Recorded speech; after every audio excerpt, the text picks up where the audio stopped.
Bonjour à tous. Bienvenue au bulletin d'information à Top News. Au sommaire. Zorbi. Aïn al-Arab est une zone syrienne et l'État n'hésitera pas d'accomplir son rôle dans toutes les zones.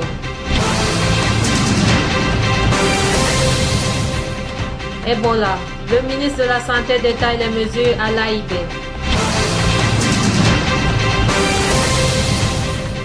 Total. Patrick Pouyan est nouveau directeur général et Thierry Desmarest président. Mesdames et messieurs, voici les détails. Le ministre de l'Information Omran Zobi a assuré que la lutte contre le terrorisme dans la région, particulièrement en Syrie, ne peut pas se réaliser sans la coopération avec l'État et la direction syrienne. Lors d'une entrevue accordée à la télévision syrienne, M. Zobi a mis l'accent sur la poursuite de la Syrie de la lutte contre le terrorisme jusqu'à la fin, faisant savoir qu'elle accueille favorablement toutes les parties qui veulent coordonner avec elle dans cette affaire.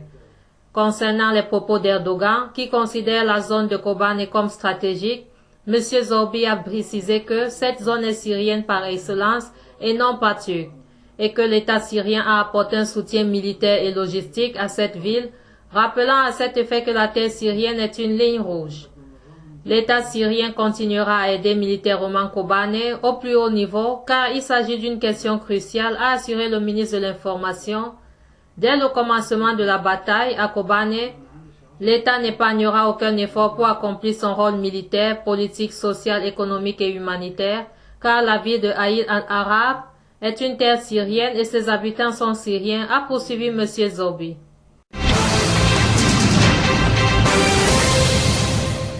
Le ministre russe des Affaires étrangères Sergei Lavrov a affirmé que son pays soutiendra tous les efforts visant à reprendre le processus politique en Syrie. Lors d'une rencontre hier à Moscou avec l'émissaire spécial de l'ONU pour la Syrie, Staffan de Mistura, M. Lavrov a souligné la nécessité d'avoir une large représentation de l'opposition syrienne aux négociations, en plus de la participation de tous les pays voisins de la Syrie. Il a aussi fait savoir qu'il y a une bonne base pour les négociations, c'est la déclaration de Genève qui a été rendue publique le 30 juin 2012. Pour sa part, M. de Mistura a précisé que la crise en Syrie doit être résolue rapidement, faisant savoir que la solution militaire est impossible. Nous avons besoin d'une solution à travers le dialogue politique, a-t-il ajouté.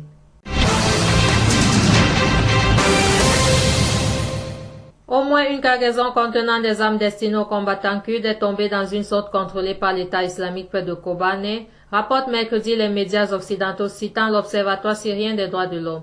Une cargaison parachutée est tombée entre les mains de l'État islamique et il y a des rapports contradictoires concernant une seconde. D'après une source, elle a été également prise par les djihadistes, tandis que selon une autre, elle a été détruite par la coalition, affirme l'Observatoire basé à Londres. Par la suite, le commandement militaire américain, CENTCOM, a annoncé avoir détruit une des cargaisons qui s'était égarée lors du largage pour qu'elle ne tombe aux mains des islamistes. Le ministre libanais de la Santé Wael Bouffaou a détaillé mercredi depuis l'aéroport international de Beyrouth les mesures préventives prises au sein de l'aéroport international de Beyrouth. L'aéroport de Beyrouth est l'entrée principale à surveiller contre Ebola, a estimé M. Bouffaou lors d'un point de presse. Il a annoncé entre autres que les appareils en provenance des pays touchés par le virus seront tous limités à un seul terminal afin de mieux les contrôler ainsi que leurs passagers. Nous avons demandé l'annulation du service VIP pour les passagers en provenance des pays touchés par Ebola. Je vais envoyer un mémorandum aujourd'hui à cette fin, a-t-il ajouté, précisant avoir élargi l'équipe médicale chargée des mesures de prévention dans l'aéroport. Il a poursuivi que le danger de voir arriver au Liban des individus touchés par le virus existe bien. Nous avons besoin d'une campagne de sensibilisation du public.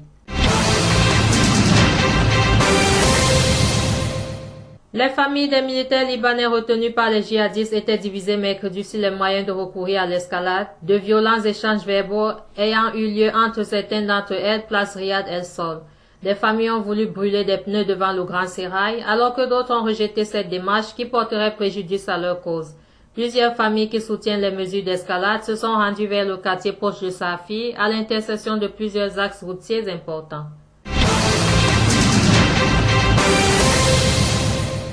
Le conseil d'administration de Total réuni mercredi après la mort accidentelle lundi de son président-directeur général, Christophe Demagéry, a nommé mercredi Patrick Pouyanné directeur général et Thierry Desmarest, président du groupe pétrolier français, a annoncé une source syndicale à l'AFP.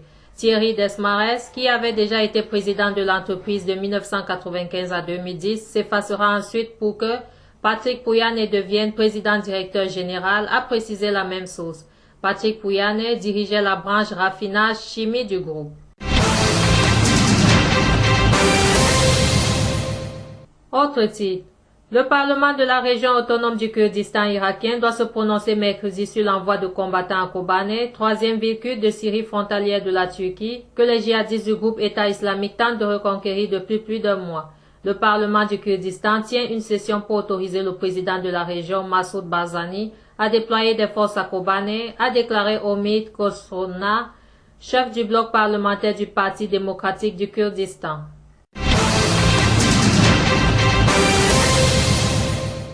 Une aide urgente de 4 milliards de dollars est nécessaire pour reconstruire Gaza dévasté par 50 jours de guerre cet été, a déclaré hier mardi le secrétaire général de l'ONU Ban Ki-moon lors d'une réunion du Conseil de sécurité de l'ONU à New York.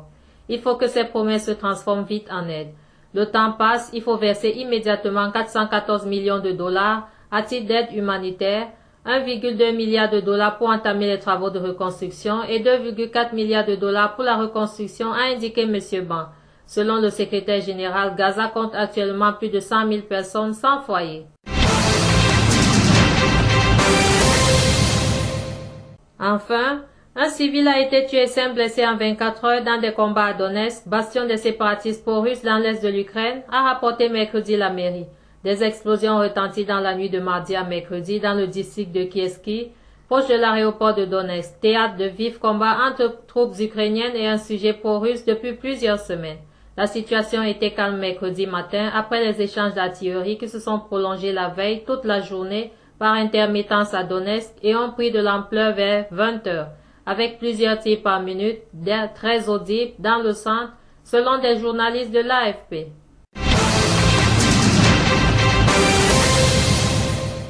Merci à vous qui nous suivez de Beyrouth et partout ailleurs. Bulletin présenté par Anna et Kamé.